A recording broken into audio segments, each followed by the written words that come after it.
Parker Wolf. Parker Wolf. The aforementioned Tariel Possible Powerful Performance. Yeah, absolutely. Historic performance from Parker Wolf. On the list. Ran the best, former pod guest, of course, ran the best 3,000 meters in the country this season. In the country. On Saturday up at Boston University. It's the third best time in the history of the NCAA. That's pretty good. That is good. The 11th best American indoor time and a school record. In other words, it's the best pretty much anybody had ever seen. Yeah. So he is having a great, I guess this is winter. Do you know the actual time of the race, Adam? Fast. Yeah, okay. It was fast. Yeah, it was. Unfortunately for Parker, he did it like an hour before the Carolina Duke game tipped off. And so everybody kind of just realized it on Sunday. But just a great performance for him, and I think puts him on the powerful performance list. 7:37:41 for Parker Wolf. 3,000 meters, 7:37:41. That's moving. And that was probably like a light training day for him. Yeah. He then went out and did 2 miles just to cool down. I'd say his kick was strong in this one. Yeah. Look, don't argue with Parker Wolf about his kick. Yeah, I'm just going to take credit for Parker Wolf. Anything he does the rest of the year is probably because I asked him about his kick and he got fired up about it. Those last 30 seconds of every race, he's like, this is for Jones. He's that podcast guy asking me about my kick. I'll show him. Women's basketball needed a Parker Wolf kick at the close on Sunday against Virginia Tech. Hokies are a good team, number 17 in the country, and they beat the Tar Heels 70-61 at Carmichael in overtime. Did I already say that? No. It's true if I didn't. Deja Kelly had 26. Alyssa Usby had 10 points and tied her season high with 16 rebounds. But Tar Heels just couldn't quite make the plays either at the end of regulation or then once it got into overtime. Virginia Tech made a bunch of threes. Yeah, I mean that Virginia Tech's a good team, and they've got it inside and outside. But Carolina's now lost 3 in a row, but 2 of them are to ranked teams. They're off in the midweek this week and then go to Duke on Sunday. Oh, man.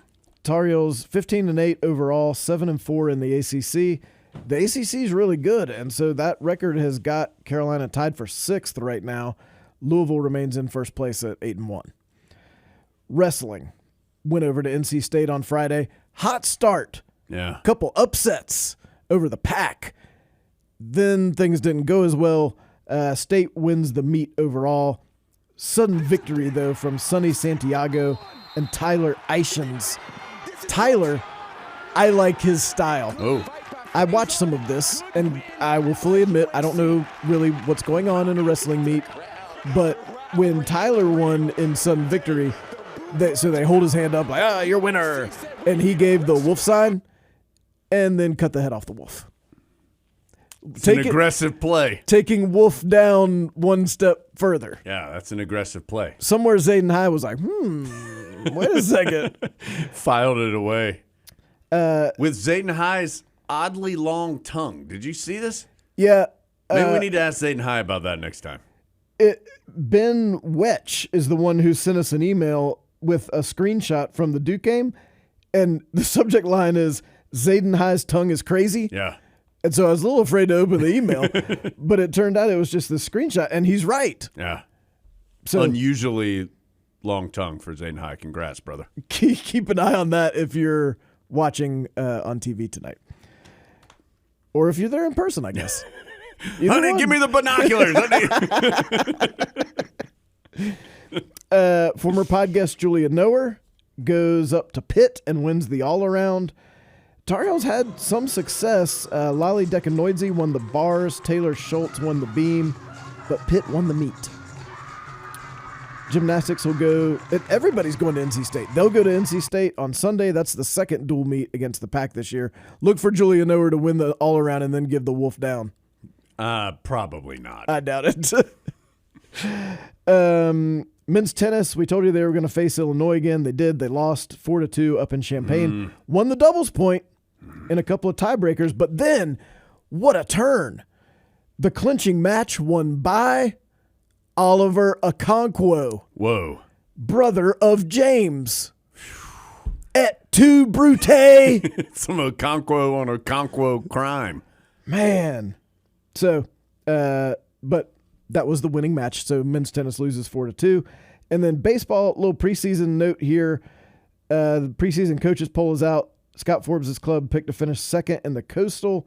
They're as high as number 14 nationally in perfect game. Opened with a weekend series against Wagner, not this coming weekend, but the next weekend. The ACC is stacked again. Bad news for the Tar Heel pitching staff. Jake Knapp out for the year. Yeah, that's a likely weekend starter. That's bad news.